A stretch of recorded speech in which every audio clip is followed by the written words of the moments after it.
Student, our next topic is structure of DNA. Structure of DNA. बहुत सारी जानकारियां हैं आपके पास इसकी। आज अब इसको डिटेल में पढ़ ही लेते हैं। तो ये एक लॉन्ग अनब्रांच्ड थ्रेड होता है, धागा। तो हम लिखेंगे पहला स्टार पॉइंट। इसमें क्यों कुछ खास बातें हैं अभी आपको पता लग जाएगा। इस पे मैंने स्टार क्यों लगाया। तो डीएनए इज लॉन्ग, ये तो आप जानते हैं कि बड़ा सा होता है, लंबा सा धागा है। ब्रांचिंग बिल्कुल नहीं होती, unbranched.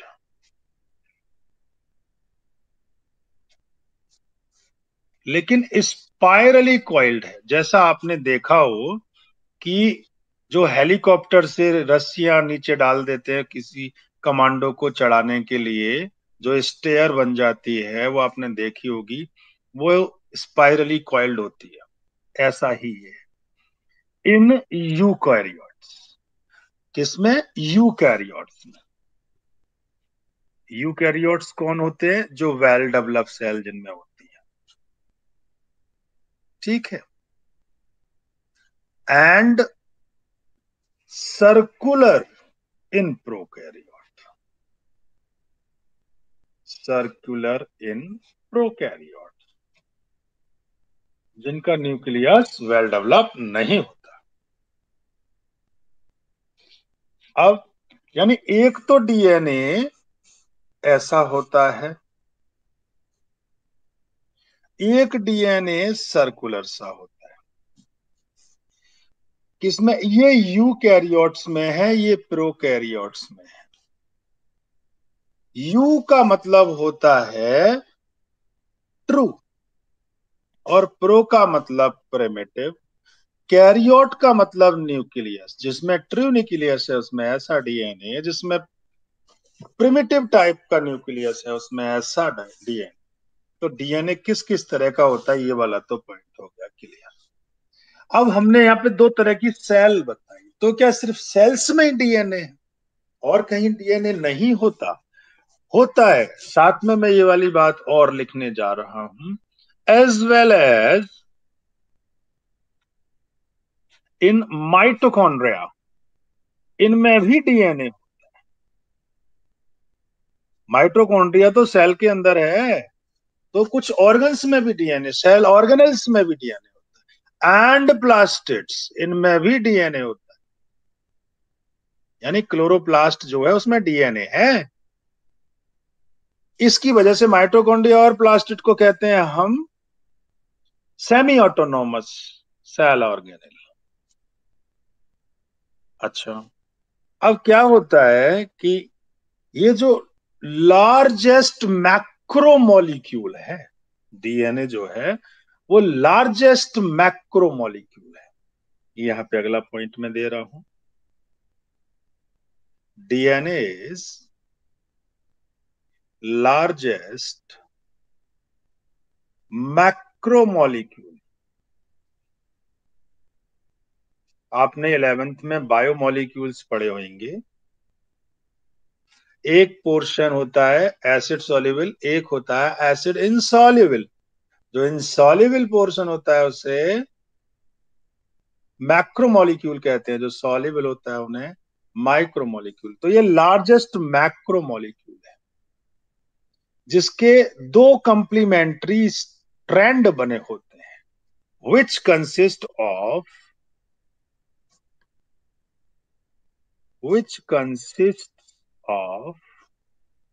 what? Two complementary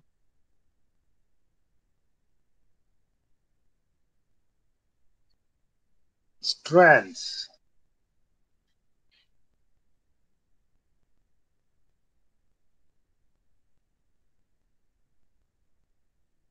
complementary का मतलब होता है जो कि एक दूसरे के लिए ही बने।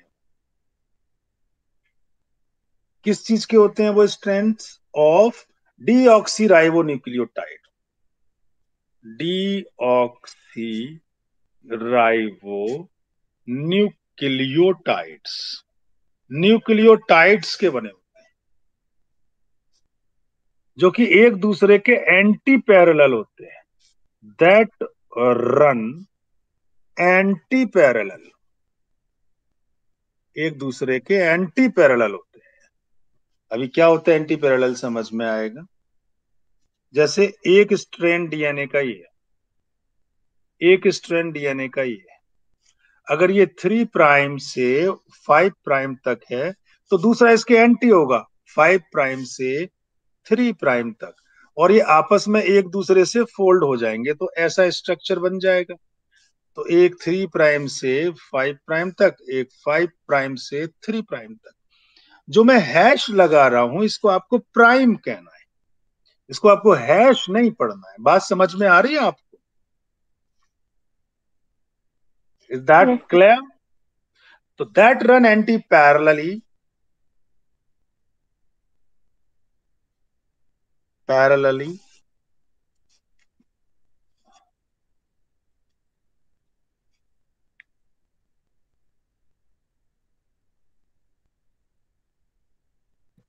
एंड आर हेल्ड टुगेदर, जो कि एक दूसरे से बंधे होते हैं, चुपके होते हैं। कौन से बॉन्ड, नाइट्रोजन या हाइड्रोजन बॉन्ड? भाई हाइड्रोजन बॉन्ड, डबल बॉन्ड और ट्रिपल बॉन्ड, बात समझ में आ गई? नाइट्रोजन बेस के बीच में, between between their opposite nitrogen bases, यानी प्रीमीन, प्रीमिडीन प्यूरिन से और प्यूरिन प्रीमिडीन से, तो अपोजिट हो गया। यानी सी जी से और ए टी से, हाइड्रोजन बॉन्ड में इनमें ट्रिपल बॉन्ड और इनमें डबल बॉन्ड, इस तरह से ये बने हुए होते हैं। ठीक है, अगला पॉइंट कुछ पीएमटी का ही नोटवर्दी पॉइंट है। क्या पॉइंट है भाई, लीजिए। रोजेलिंड फ्रैंकलिन, स्टार डाल के बोलना, रोजेलिंड फ्रैंकलिन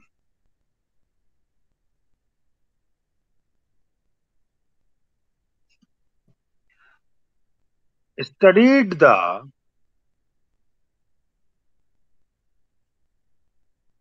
structure of DNA,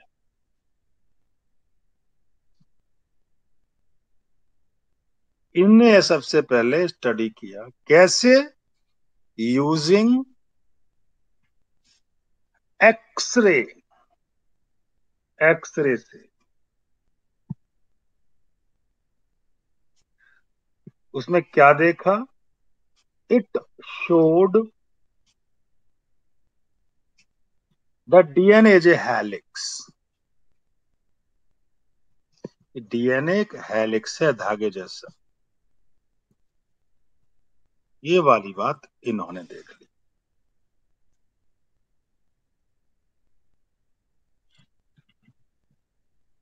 अच्छा जी, अगर डीएनए न्यूक्लियस के अंदर है तो इसे न्यूक्लियर डीएनए कहते हैं। अगर डीएनए हिस्टोन प्रोटीन के साथ है तो क्रोमेटिन फाइबर बनता है। अगर डीएनए सेमी ऑटोनोमस ऑर्गेनेल्स के अंदर है तो उसे ऑर्गेनेल डीएनए कहते हैं या नेकेड डीएनए कहते हैं। यानी डीएनए अलग अलग तरह के अपने नाम ले रहा है, समझे? अब इसकी डिस्कवरी कैसे हुई कि भाई डीएनए नाम का ये बवाल है या इतनी बढ़िया चीज है, ये आया कहां से? तो फ्रेडरिक मिशर इसके पीछे जिम्मेदार हैं। अगर मैं कहूं कि डिस्कवरी ऑफ डीएनए कैसे हुई तो मुझे फ्रेडरिक मिशर के बारे में जानकारी देनी पड़ेगी। एक लाइन में ये वाली बात भी खत्म कर रहा हूं। डिस्कवरी ऑफ डीएनए मैं लिखूंगा इन 1869 Friedrich Miescher,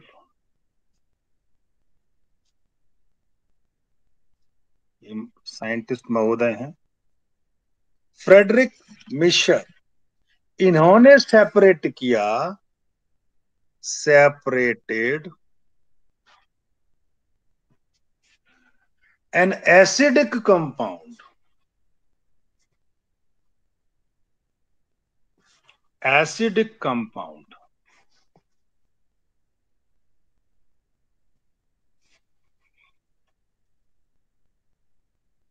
that is DNA. That is, जो इन्होंने कंपाउंड खोजा तब उसे डीएनए नहीं नाम था, तब उसका नाम अलग दे दिया उन्होंने। ही टर्म्ड दिस कंपाउंड, क्योंकि न्यूक्लियस में से निकाला है इसलिए नाम रख दिया एज न्यूक्लिन, NUCLEIN। तो डीएनए का शुरू का नाम क्या था? न्यूक्लिन था। बात समझ में आ गई? न्यूक्लिन नाम कैसे पड़ा? ठीक है बच्चों, अब जो मैं एक आध पॉइंट एक्स्ट्रा और लेने जा रहा हूं आपके सामने, मैंने बताया कि जो न्यूक्लियस के अंदर है उसे न्यूक्लियर डीएनए कहते हैं। फिर दोबारा से डीएनए के पॉइंट्स सामने आ रहे हैं। पहला point, DNA present inside nucleus is called, क्या कहलाता है? Nuclear DNA.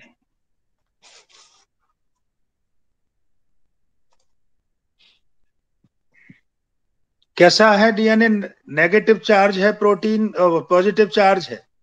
Negative. Acid, negative. हाँ एसिड है, बेस है? एसिड। एसिड, क्योंकि नाम में ही एसिड लिखा हुआ है, डीऑक्सीराइबोस न्यूक्लिक एसिड। आप 1 घंटे तक सर खुजा के सोचते रहे कि कैसा है ये, अरे एसिड है भाई। तो इट इज एसोसिएटेड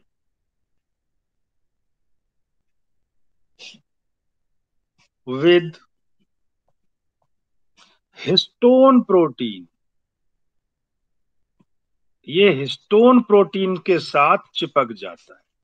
जब डीएनए नेगेटिव था तो हिस्टोन प्रोटीन कैसी रही होगी? पॉजिटिव। समझे? जैसे ये हिस्टोन प्रोटीन है तो डीएनए इस पे चिपक जाता है, ऐसे ऐसे चिपक जाता है। नेगेटिव और पॉजिटिव आपस में फिक्स अप हो गए,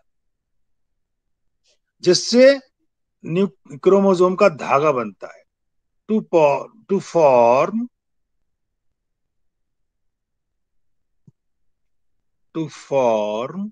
क्रोमेटिन फाइबर, ऐसे बनता है। अब ये क्रोमेटिन फाइबर बन गया। लेकिन जो डीएनए, मैं यहां पे एक वाली बात और नोट करवा रहा हूं,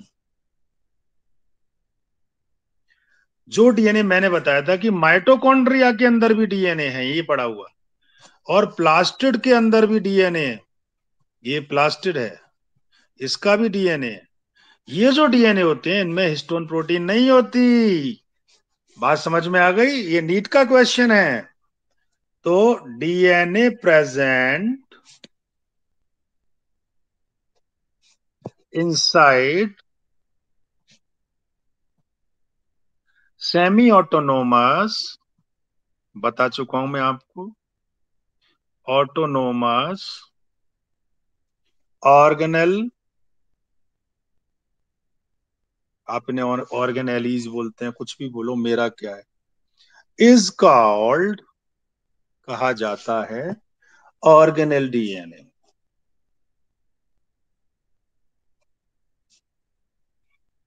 ऑर्गेनेल डीएनए, समझे? इट इज, इसमें होती है हिस्टोन प्रोटीन नहीं, विदाउट हिस्टोन प्रोटीन। प्रोटीन उसका कपड़ा है, बेचारे के पास कपड़े नहीं है, इसलिए इसे क्या कहेंगे? And called as naked DNA, naked या नेकेड डीएनए।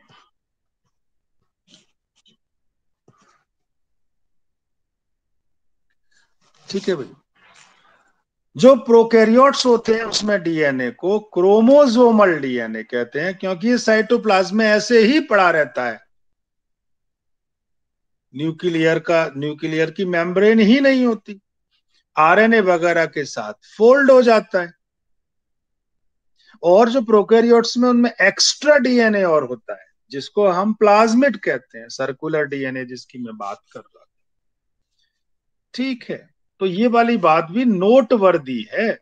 अब नोटवर्दी है तो कर लो नोट, ये लो। इन प्रोकैरियोट्स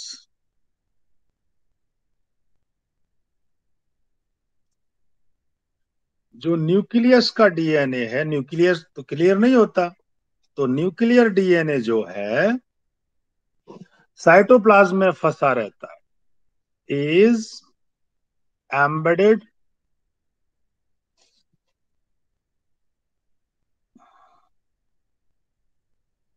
किसमें? In the cytoplasm,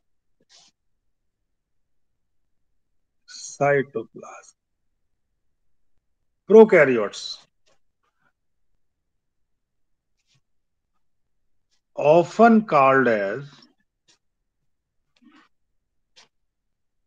chromosomal DNA, chromosomal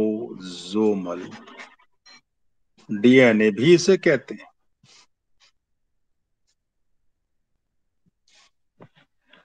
ठीक है, और बहुत सारे प्रोकैरियोट्स होते हैं, लास्ट पॉइंट, फिर मैं सीधा स्ट्रक्चर पर आऊंगा तो क्लियर हो जाएगा। मैनी प्रोकैरियोट्स, इकोलाई वगैरह, ऑल्सो पजेसेस, पाया जाता है इनमें क्या? एक्स्ट्रा न्यूक्लियर, न्यूक्लियस से बाहर वाला एक्स्ट्रा न्यूक्लियर, या आप कह सकते हैं एक्स्ट्रा क्रोमोसोमल, एक्स्ट्रा क्रोमोसोमल, अभी जो था उससे अलग वाला एक्स्ट्रा क्रोमोसोमल।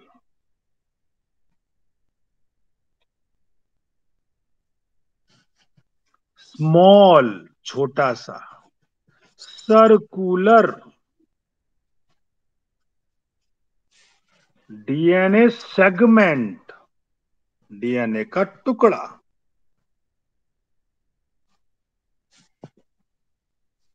कॉल्ड एज, क्या कहते हैं उसे? कौन सा मिड? प्लाज्मिड। अब कहोगे ये वाली लाइन हमारी समझ में नहीं आ रही सर। देखो ये बैक्टीरिया है, बैक्टीरिया का ये डीएनए पड़ा हुआ है, ये है क्रोमोसोमल डीएनए या न्यूक्लियर डीएनए। ठीक है, इसके अलावा एक छोटा सा टुकड़ा और होता है जो सर्कल में होता है डीएनए, ये है एक्स्ट्रा क्रोमोसोमल, जिसको हम प्लाज्मिड कहते हैं, जो कि बायोटेक्नोलॉजी में बहुत ज्यादा यूज हुआ था।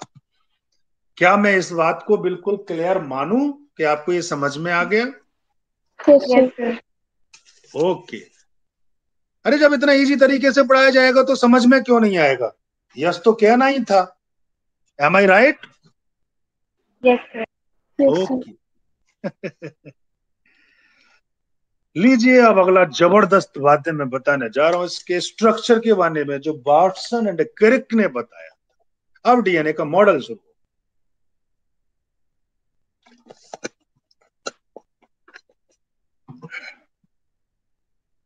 जो असली बोर्ड की कहानी। ये वॉटसन एंड क्रिक जो थे पहले साइंटिस्ट थे जिन्होंने बताया कि भाई ये डबल हेलिक्स है, 2 हेलिक्स का बना हुआ है, हेलिक्स हेलिक्स मत चीखिए। ओके वाटसन जी, आपकी सारी बातें मैं आप दुनिया के सामने रख रहा हूं, सब सुनेंगे, लीजिए। तो वाटसन एंड क्रिक मॉडल बहुत बार एग्जाम में आ चुका है। एंड क्रिक, आप कहोगे एक कैपिटल एक ऐसे काहे लिख रहे हो, दोनों एक सा लिखो। लो भाई, क्या फर्क पड़ता है? क्रिक पढ़ना है, क्रैक नहीं पढ़ना है, इसलिए कैपिटल लिख दिया है। बच्चे हैं कि कहते हैं सर आपने आई ना ए जैसा बना दिया था। अरे कमाल कर दिया, मैं क्रैक क्यों लिखूं? क्रिक है, वाटसन एंड क्रिक मॉडल। किसका है ये मॉडल? है होंडा सिटी का नया मॉडल है, डीएनए का? Of DNA, okay. मैं ये वाला मॉडल बताने जा रहा हूं। इस मॉडल की जानकारी देने जा रहा हूं कि ये मॉडल किसने बताया। आपने ऐसा ही मॉडल हमेशा देखा है ना डीएनए का, यस और नो? Yes sir. तो इस मॉडल में क्या क्या वाटसन क्रिक ने जानकारियां दी। इन्होंने बताया कि पहली बात तो कि ये 2 थ्रेड्स हैं, 2 धागे हैं, एक दूसरे के एंटी पैरेलल है। अगर एक 3 प्राइम है तो इसका दूसरा हिस्सा 5 प्राइम होगा। ये रहा 5 प्राइम। अगर ये 5 प्राइम है तो दूसरा हिस्सा 3 प्राइम होगा। यहां से चलते हुए जाइए, देखिए ये रहा, तो ये 5 प्राइम हो गया। दोबारा देख लीजिए, 2 हिस्से बता रहा हूं। पहला एक थ्रेड, ये इसे इधर लाओ। अगर ये 3 प्राइम है, एक सेकेंड,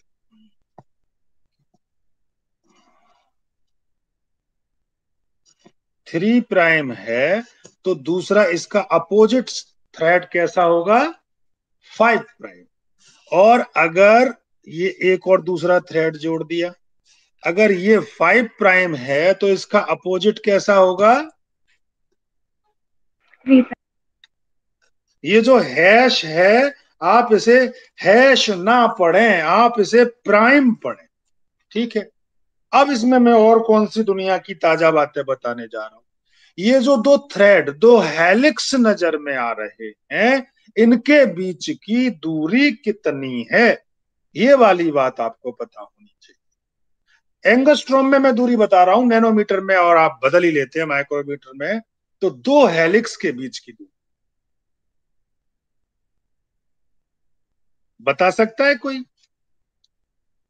कि ये जो 2 हैं हेलिक्स, यहां से लेके यहां तक की दूरी? 2 नैनोमीटर। 20 एंगस्ट्रॉम कितनी है? और ये जो पूरा एक पिच बना हुआ है, इस पिच की पूरी लंबाई 34 एंगस्ट्रॉम। एक पूरे में ये 10 नाइट्रोजन बेस पाए जाते हैं, जो सीढ़ी सी बन गई। तो 2 के बीच की दूरियां 3.4 एंगस्ट्रॉम। ये छोटा सा हिस्सा जो है ये माइनर ग्रूव होता है, और जो बड़ा हिस्सा घूमता हुआ आ रहा है वो मेजर ग्रूव होता है। अब कहोगे ये सर एक नई बात और बता दी।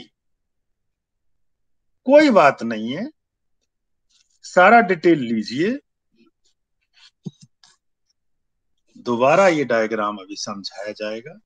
आपको इससे ये क्लियर हो गया कि आखिर मैं आपको बताने क्या जा रहा हूं इसमें। एम आई राइट? Yes sir. अब ये सारे पॉइंट्स आपने बहुत सारे कहीं ना कहीं थोड़ा बहुत पढ़ा हुआ है। अब मैं जिक्र करूंगा तो बहुत जल्दी आपको समझ में आएगा। ये वाटसन क्रिक की सारी कहानियां 1953 की बात है भाई। इन्होंने इसका 3D स्ट्रक्चर दे दिया। 3D स्ट्रक्चर आपके सामने स्क्रीन पे नाचता हुआ नजर आ जाएगा जब आप वीडियो देख रहे होंगे, ठीक है?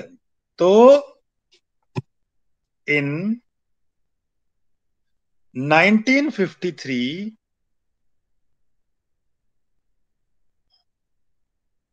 James Watson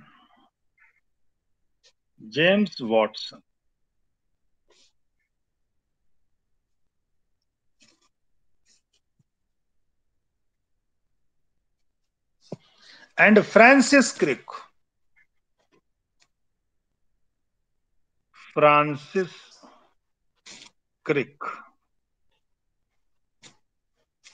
proposed the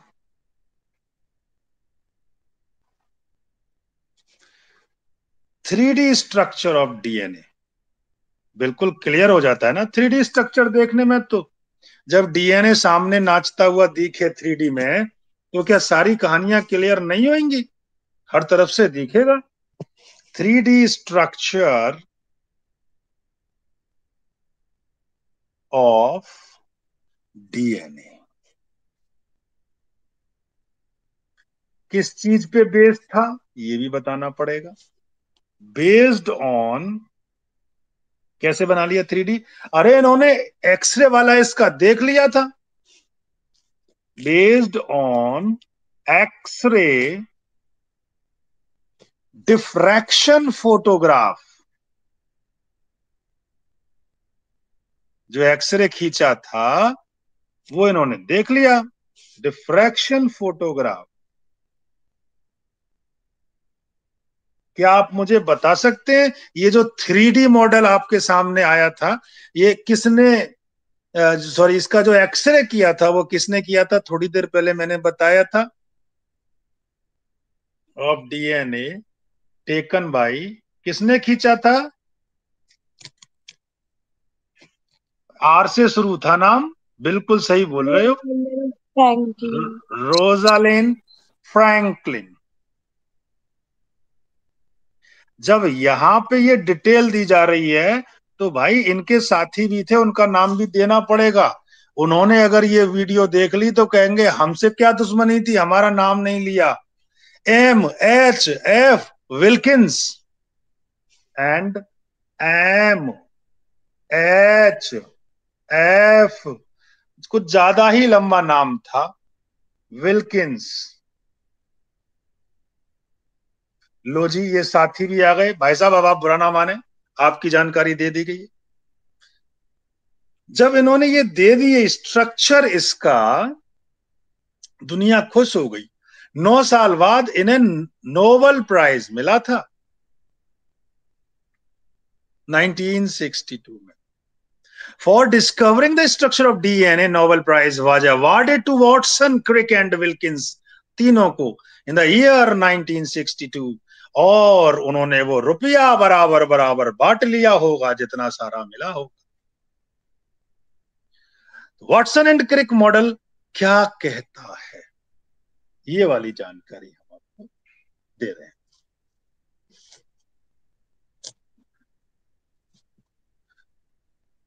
ये जो वॉटसन एंड क्रिक मॉडल है, ये बताता है कि DNA double helix.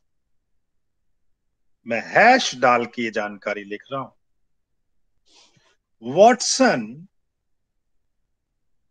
And Crick model, अब विल्किंसन हर जगह नहीं लिखूंगा, नहीं तो चीखे मारेगा, इतना नहीं। Crick model shows that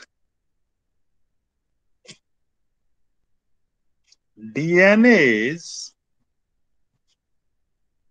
a double helix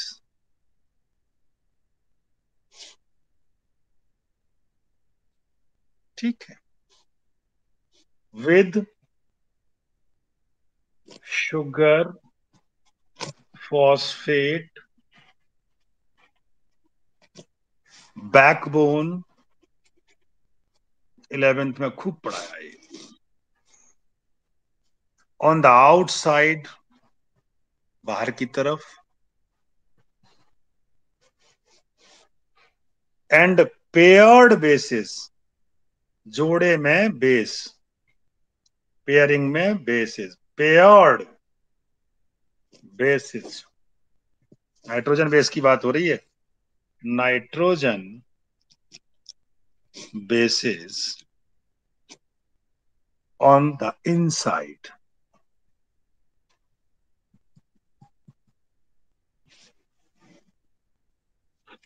तो DNA chain has 2 free and. ये वाली बात और साफ साफ तरीके से लिख दे रहा हूं। ये जो डीएनए का पॉलीन्यूक्लियोटाइड है,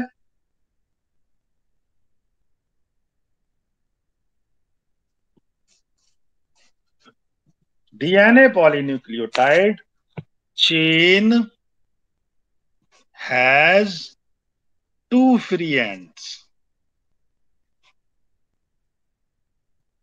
पहला 5 prime and.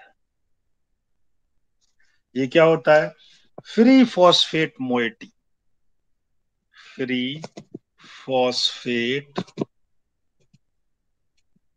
Moiety, MOI, moiety attraction हो गया, at 5 prime end of ribose sugar. फिर 3 प्राइम क्या होता है? अगला 3 प्राइम एंड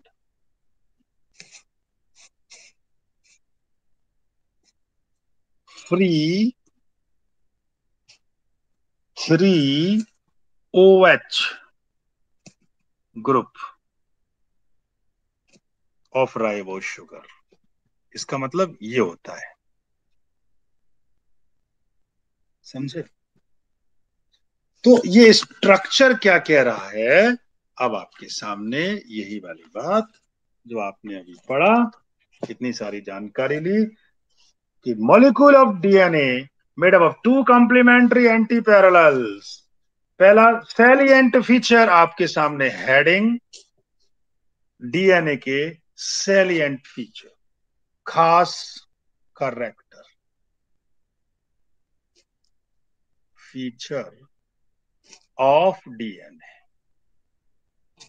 बिल्कुल कंटस्ट कर लो। पहला पॉइंट, मॉलिक्यूल ऑफ डीएनए बहुत बार बता चुका, एक बार फिर, made up of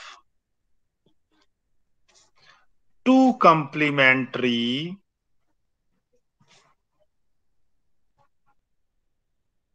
and anti parallel strand.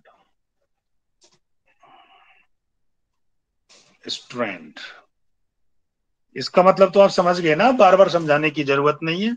कैसे? 1 strand is 5 prime to 3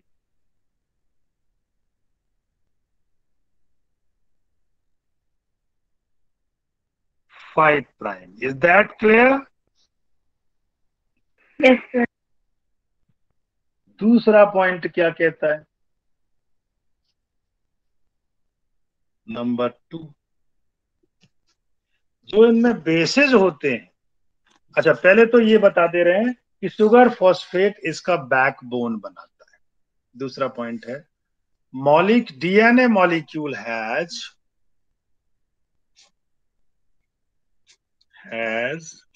sugar plus phosphate backbone। इसकी बैकबोन बने होते। तीसरा पॉइंट जो है, नाइट्रोजन बेसिस जो है, इसके nitrogen bases form the interior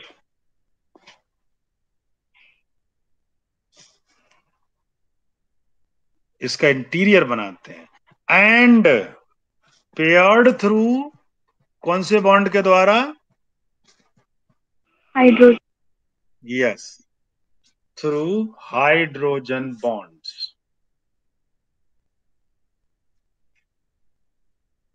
complementary pairing होती है, that is A double bond T and G triple bond सी।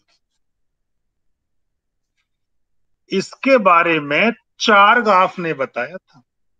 किसने बताया था? चारगाफ ने, कि ये इसी से जुड़ेगा। स्पेसिफिक बेस पेयरिंग रूल है ये, base pairing rule given by चारगाफ, CHARGAFF, इन्होंने बताया था। इसे चारगाफ्स रूल कहते हैं। तो आप ये भी कह सकते हैं rule, that is Chargaff's rule, CHARGAFF rule. Chargaff rule clear हो गया बेटे? Yes, sir. चौथा पॉइंट लीजिए, फोर्थ वन। चौथा पॉइंट क्या कहता है? जो पिच है हेलिक्स का, PITCH of helix is 3.4 nanometre. अगर एंगस्ट्रॉम में लिखोगे तो 34 एंगस्ट्रॉम। ठीक है, क्लियर है इतना? और Yes, हर sir. पिच में अप्रोक्स 10 बेस पेयर पर टर्न। पांचवा पॉइंट है अप्रोक्स 10 बेस पेयर पर टर्न, एक चक्कर में आ जाते हैं। दैट इज, डिस्टेंस कितनी हो गई? Distance between 2 BP equal to कितनी हुई? 110. 0.34 नैनोमीटर और 3.4 एंगस्ट्रॉम। ठीक है।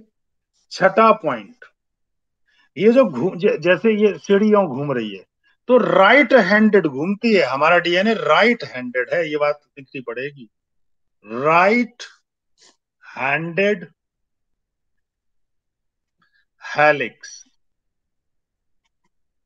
ये स्पेशल स्टेयरकेस हो गया, स्टेयरकेस हो गया।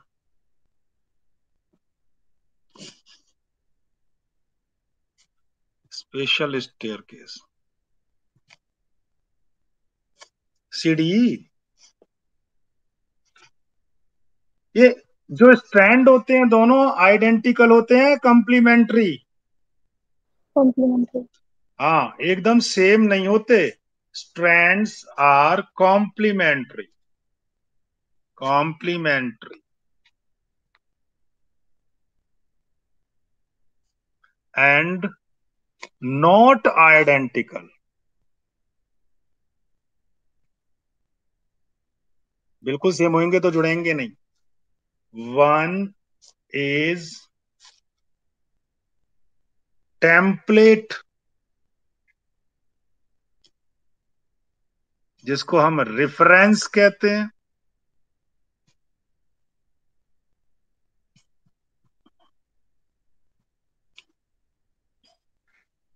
And other is कंप्लीमेंटिंग it.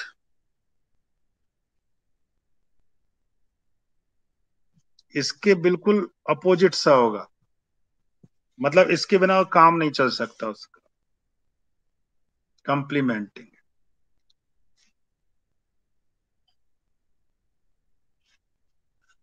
तो बच्चों ये इसके कुछ पॉइंट हो। अब अगर मैं इसका स्ट्रक्चर आप लोगों के सामने क्लियर करना चाहूं तो मैं थोड़ा सा डिटेल में क्लियर करूंगा। ठीक है, फोटो जो बनाऊंगा आपको ढंग से समझ में आ जाएगा उससे। एक तो सिंपल सा फोटो होता है, एक थोड़ा डिटेल सा फोटो DNA। तो पहले मैं 2 स्ट्रैंड बना रहा हूं, ठीक है। स्ट्रैंड को गौर से देखें,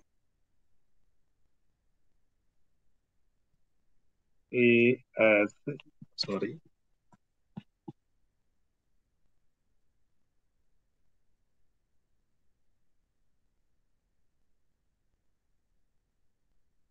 ठीक है। ये ऐसे फीता सा है यूं करके,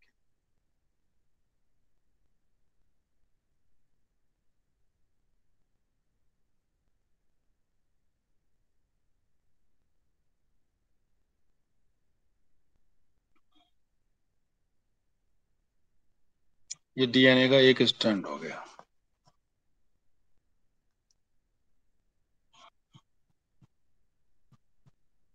समझो, इसका कंप्लीमेंट्री जोड़ रहा हूं ऊपर।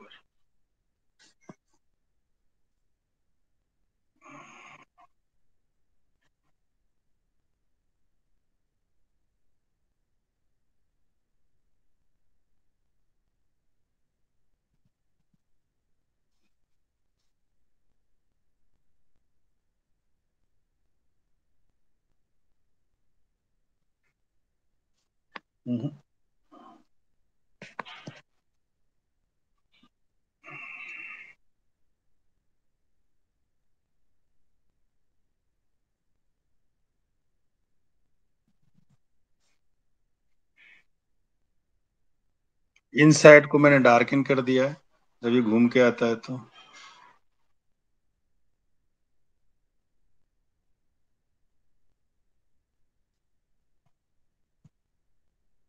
तो बच्चों, ये जो बड़ा सा ग्रूव है, बड़ा सा ग्रूव, ये मेजर ग्रूव है, ठीक है। और इनके अंदर बॉन्ड्स होते हैं, A double bond T, T double bond A, G triple bond C, C triple bond G, ये नीचे आ जाएगा फिर A double bond T, T double bond A, G triple bond C, C triple bond A. इस तरह से total 10 हो जाएंगे। और पूरे का पूरा यहां से लेके यहां तक, ये जो पूरी दूरी मैंने बताई, ये पूरी, ये 34 एंगस्ट्रॉम, ठीक है। नैनोमीटर ही बता दिया था। ये जो छोटा सा हिस्सा मुड़ रहा था, ये छोटा हिस्सा है, ये माइनर ग्रूव है।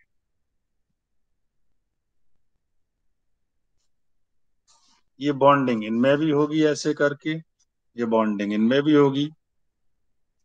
और 2 के बीच की दूरी मैं आपको ऑलरेडी बता चुका हूं, 20 एंगस्ट्रॉम होती है। तो 2 बेस पेयर के बीच की दूरी कितनी होगी, ये मैं यहां लिख दे रहा हूं, 3.4 एंगस्ट्रॉम होगी।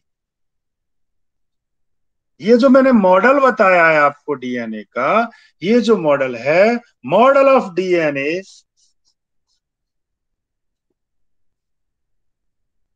मॉडल ऑफ डीएनए, कौन सा डीएनए, बी डीएनए, क्योंकि दर्जनों टाइप डीएनए होते हैं। As proposed bye